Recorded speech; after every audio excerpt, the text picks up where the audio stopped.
see Ibrahim Mahama niches and the company engineers and planners for winning amount forecast or moving bid na amount forecast and ni be my president of the Republic of Ghana and Tinia Diadeno. Say my Ibrahim Mahama wabeka sawai. Oh Ghana.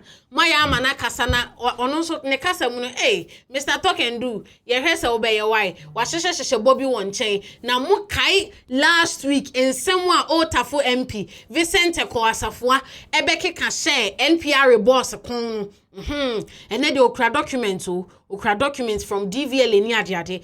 This is FMS Trends, and here we give you the latest updates on issues. My name is Maureen Michelle, and you can call me the Information Minister. Don't forget to like, comment, and subscribe. Into Yan Stati with Ibrahim Mahama. Bosha wakwa kwasheshe Kim promise. Do it. But we know how to do it because we have all the other satellite pits to be able to feed in to do. So we did a bankable study, we looked at it and noticed that we could do it. We approached a few of the banks. In here, the bankers are here. One has given us 650 million, another 600. They are competing against themselves, but before they won't follow us. But thank you for coming. I would say that, look, if we all put our minds together, this is a success story. And the plan I have for Damai is not a joke. I just want to prove that we can invest in ourselves in this country. I want to pledge. I want to say it for everybody to hear. I got a text from one of our young men in here. It says we should build astroturfs for all the communities, which we're looking to do. We've applied for Damai to have an airport. And Damai, within 6 months, will have an airport such that we can fly to Accra easily.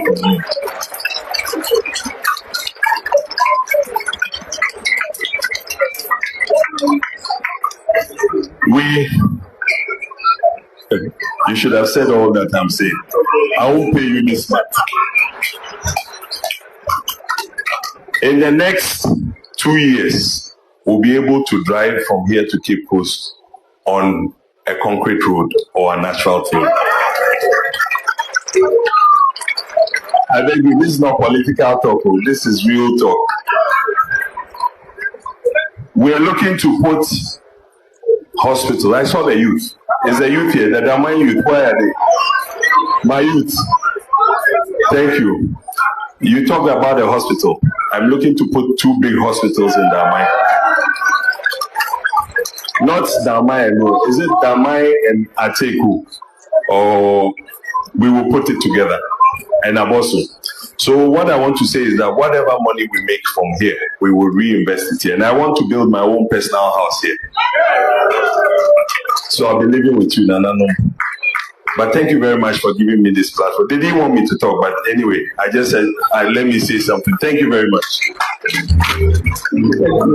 NT, Ibrahim Mahama say, community say what Damang area honum umbenya astroturf just obey o makwan kama mo they will get hospitals just a correct road from their place to Cape Coast. Just washeshe Bobby obeyama community no na man for say washe boy obey sing say bidding onu ne wini ye the Damang mines na man so Anthony ade na wasan so make statement no making a man for say hey. What should I say? You respect former President Nana Addo Dankwa-Akufo-Addo. And Goldfields offered this mine to me. Point of correction. I didn't just spring up to say I want to own that mine. Goldfields said in 2022,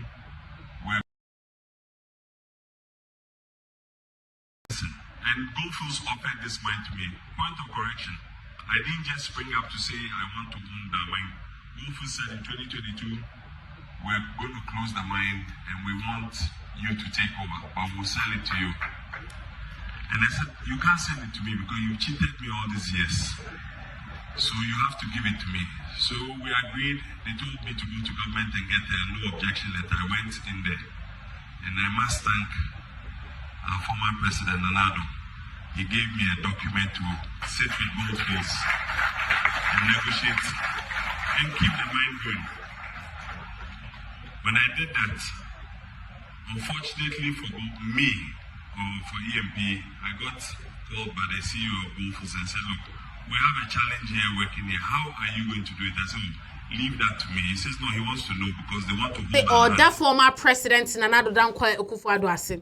So o man opportunity, there some documents be man go through, HS gold fields and negotiate ye, e man keeping it the no say former president Nana Addo Dankwa Akufo-Addo yan for politics into enchain. We nipa nkasa papa ya wa me rain feeder. Me to one man obi san so send a video be mama about Old Tafo NPR. Once last week a press conference be about NPRA boss no. You say some 10 million Ghana cedis be akodi in confo bi bottom nya ade no. And now also the documents abe back ni claims no ukura files be na man for say when ya brie unti ade a wo print na kukukuku ne kra ne say. The DVLA documents will show that indeed Mr. Chris Boadi Mensah has bought Land Cruisers, at least 6 of them. Car number GS 415825. The color of the car is gold, used private. This is the chassis number. The owner is the National Pensions Regulatory Authority. The model is a Land Cruiser Prado. The car number has been registered in 2025. This is a Land Cruiser that was bought under his own administration. This is another one. GS 415325. The chassis number is here. The owner is Carmax Logistics. This is where PPA was awarding the contract to a company called Carmax. So the Carmax, who actually won that contract and supplied these cars to the NPRA, has also registered one of the cars in his name as far as the DVLA documents are concerned. So the NPRA cannot claim ownership of this car. Item number 3 in their own release, they are saying that the consultant's technical advice necessitated the commencement of the processes to raise funding for the phase 2. Necessitated the commencement of the processes to raise funding. So how much have you raised? If it is not 700 million Ghana cedis, tell us how much you have raised. If you are raising it by way of a loan, by way of a grant, let us know. Let the Ghanaian people know. You cannot be evasive and just tell us that it is completely false. If you have raised 750 million, or you have raised 759 million, or you have raised 659 million. So according to Old Tafo MP Vincent Asafuano, or say, just a DVLA for records more. NPRA boss Christopher. Just to 6 new Land Cruisers. And then a cars on my register to Tony Adia. Or say mean tantrum, Muncha records. Paper ni book ni me for someone shop a panicom and just shade no mabe casa metano. Then say 6 new Land Cruisers in the Omato. Now one for so be say, or ye then on your records see free DVLA hono. Now free one no kick us answer me no beka 10 million Ghana cedis biansem. Ebi won say challenge skaketo won asem ne yeka no. The Deputy Attorney General went for that program or that trip, which was supposed to be for training. He took 2 weeks per diem, went for the program 2 or 3 days, and came back to Ghana. They failed to respond to that. The Deputy Bank of Ghana governor also went to the same program, went 2 or 3 days, and came back to Ghana and took per diem amounting to 1,500 Ghana cedis by 14. If you multiply that figure by 11, that will give you huge sums of money. And that is why I'm asking. These payments are not even inclusive of the training amount that was paid. It is the responsibility of the NPRA to disclose to the Ghanaian people how much they even paid as far as the training fees were concerned. And it is a non-starter. They are being evasive. The real issue is that they should tell the people of Ghana that indeed, if the Finance Directorate and the Accounts Directorate is not paying him much more than what was approved. So Old Tafo MP, Honorable Vincent Asafuah, also a request for closure. Adenya, NPRA, yes, NPRA, National Pensions Regulatory Authority, boss, no Christopher, and the executives, no, they spent 10 million Ghana cedis on foreign trading. Foreign training, yes, foreign training. And to say, or call it say, or mum bet church him like he wants closure. And then I'm with this can ye, and then see what I didn't see one open chechemu simple closure. Enti sade na corona so mbe so mo ye omo ho te say ono de ompe NPRA boss na asem na ogina no so no oso de enye hwe say land cruisers na asem na me kan na mo gina me kon so say me ko fa me proof we here wo de omo me chechem 10 million Ghana cedis now omo so omo spend on foreign training no omo ma no me chechemu enche Ghana for Professor Ransford Jampo, who is the CEO of Ghana Shippers Authority, and so I make key comment. We say reality is setting in, and I corruption. And then I'm for say, oh, kasam wabain and answer kasatia wabain. Now, one of the challenges that they identified in their audit of Ghana's democracy was about the fact that we have an Attorney General who is also the Minister of Justice. And they had argued that in a fight against corruption, it is oftentimes difficult for a certain Attorney General to be dealing or prosecuting his own other colleagues who are serving within the same government with him. And so the recommendation that was made then was the need for us to separate the Attorney General from the Ministry of Justice, and then create an office that they were referring to as independent public prosecutor. An independent public prosecutor. In fact, if you read the Democracy Consolidation Strategy document, whose recommendations were bought into by Professor Mills and culminated in the Constitution Review, that was the recommendation that was made. You need to separate the Attorney General's office from the Ministry of Justice and then create an independent public prosecutor, not special prosecutor, independent public prosecutor. People had their own fears about it, that if you don't take care, this guy would also be prosecuting all your appointees and all that. But then that was the recommendation. Soon after President Akufo-Addo became president, I think he was also privy to this conversation.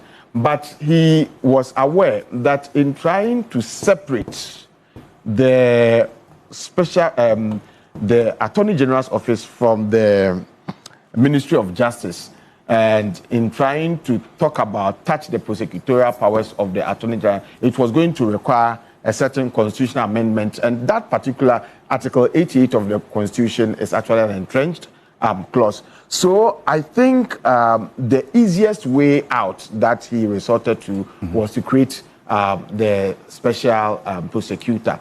And when this was done, some of us had issues with it. I mean, right from the word go, because we were juxtaposing the special prosecutor that had been created, its functions, with the provision in Article 88 that vests the prosecutorial powers of the state in the Attorney General. And so right from the word go, we knew that there were going to be problems. But, you know, Ghanaians were also tired of corruption.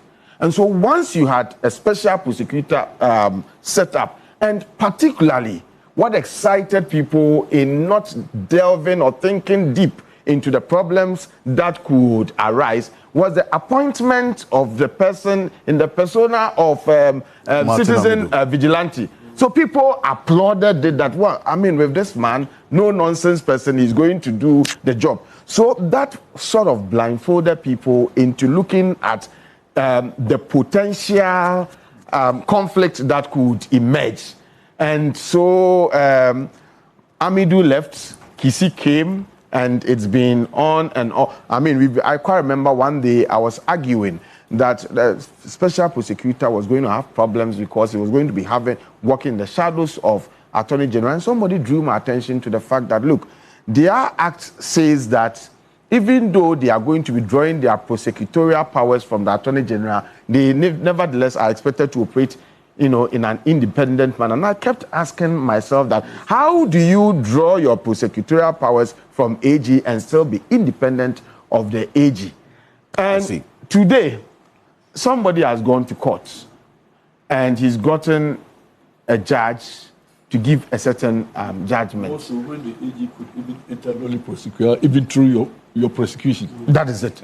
So somebody has gone to court and gotten a certain judgment, and I think now we are all awakened to the realities the realities of the conflict that right from the word go was created by the passage or by the setting up of the office of the special prosecutor. Look, this matter, if you don't handle it well, if you don't talk about it well, then you are seen as somebody who is now developing a cold feet against, in the fight against corruption. But the point is that reality is setting in. We are all tired of corruption. We want corruption to be confronted head on. But at the same time, we must also not blindfold or be oblivious of the legal contradictions and the realities that confront us. So an individual has gone to court, and this is a ruling. Okay. Are we now going to look at the court and tell them that they are wrong without seeking a review? So I think that, look, what has happened has generated a lot of public discourse on this. Anti-corruption crusaders, some of them are looking at things dispassionately. I can see some of them are also being emotional. That why are you touching the special prosecutor? But I'm saying that we cannot confront corruption without looking critically about some of these legal contradictions that exist. Because if we blindfold ourselves to the realities, then we may be going a certain tangent. Somebody gets to the court, and then he throws sand into our gari, and then we are all disappointed. So I think that the consequences. The time has now come for us to. Professor Ransford Jampo, who is the CEO of Ghana Shippers Authority, is saying that reality is setting in Ghana for here say a fight of corruption, but sometimes but it has to be tackled head on. Rough so fight corruption. Meanwhile, amount for the dada try to be prosecuting for and one amount for it was or more. Now, Foreign Affairs Minister Honorable Okudzeto Ablakwa so make comments with regard to the relationship between Ghana and Spain. And I say Ghana and Spain, relationship in this 60 years. Wow. Next year also marks our 70th anniversary as a country. So it's quite a fortuitous year in terms of the alignments. And if you consider the fact that in our entire almost 60-year history of diplomatic relations, we have never, ever had a high-level state visit. Not on any side. No prime minister or king of Spain has been to Ghana on a state visit, and no president of Ghana has been to Spain on a state visit. So you have a task to perform, and I have softened the grounds for you. When I met my counterpart yesterday, I told him that it is not acceptable looking at how we trade amongst ourselves. Look at GB Foods, the vice president was with them yesterday. They've employed thousands of Ghanaians. They have assets. You have so many Spanish companies. Our trade volumes are huge, in excess of $300 million every year. So it is really not the best that at the diplomatic level, we don't have an icing on the cake. So we need to work towards that. The foreign minister is excited about the prospects, and he says that we should bring a formal invitation, which we have done. You can trust us to be very efficient. So we hope that next year we can have this state visit so that working on the vice president's visit, we can have a good climax, which Ghana-Spain relations really... Annual trade volumes between Ghana and Spain as a amounted about $300 million, just as the Foreign Affairs Minister said. Into a say, since Ghana and Spain, they best celebrated 60 years anniversary of being friends. My main kind is being friends. No? Or saying, yen try say, what I say, we will increase the diplomatic ties between Ghana and Spain. As a aside trade, ni yenin nam for papa bia I export, you import, we export. Just say importation is any money, mana. You record it. Oh, this is the amount of money when it comes to trading between Ghana and Spain. Now, until say aside that, no, there isn't proper diplomatic ties into no Shesebia and Ghana and Spain. Ki be home baby. Na minim someone who say tricycle be tragu media no so about free primary health care na NDC for lanche ya amam foka say inti abobo ya pa na NDC for akọ painting no mo dia bre say ambulance na President John Dramani Mahama has replied. Those tricycles are meant for the health workers and the health volunteers to go from village to village for screening. That is what they are meant for. And so at the back of the tricycle, they have a compartment where they can keep vaccines, to keep the vaccines cool. It's at the back of the tricycle. In the north, a lot of our sisters who are health workers can ride motorcycles. And so when they go for health screening, they use motorcycles. In the south, many of the health workers cannot ride a motorcycle. But you need to give them a means of transport to be able to go and do the work you've given them. So in the southern parts where the health workers cannot ride motorcycles, they'll be given tricycles to go from village to village to do their work. In the north where they know how to ride motorcycles, the CHIPS compound will have a motorcycle. Our sister who's the nurse, she'll sit on it, she'll put equipment behind her and ride to the village and go and give them the attention they want. So let me emphasize again, those tricycles are not ambulances. I've seen a lot of people try to denigrate them and say that we're going to bring these as ambulances. They are not ambulances. They are vehicles for the health workers who are engaged in the primary health care program to go to the village, deliver vaccinations, and then also to do health screening, test people's high blood pressure to see if it's high, test their sugar level to see if they are developing diabetes. That is what those vehicles are meant for. And so I hope this will end all that arguments and things on the social media. Those tricycles, once again, are not ambulances.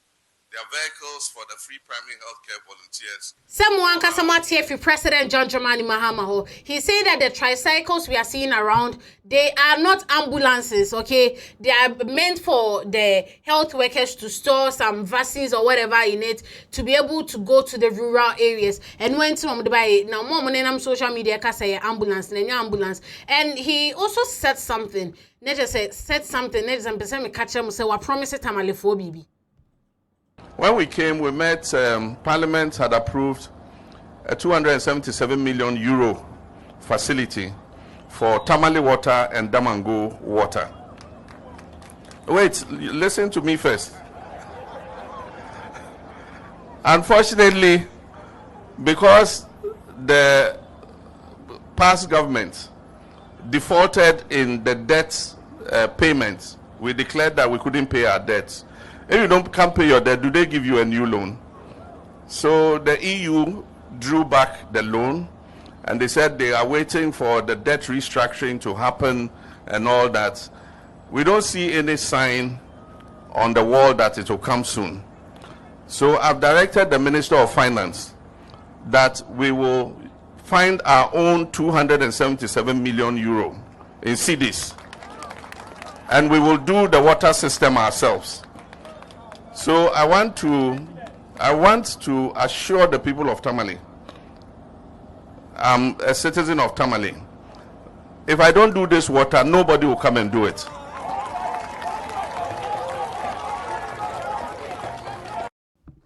So that was President John Dramani Mahama. Na wanga samati asem na waka no wa promise Tamale for say wakache finance minister say onu wanko hwehwe sika no kwe say so 277 million pounds. Say omo fambe water system water Tamale. Inti Ghana ngianka say be hwehwe sika for our own project. This is FMS Trends. I hope you enjoyed the update. Don't forget to like, comment and subscribe. Thank you.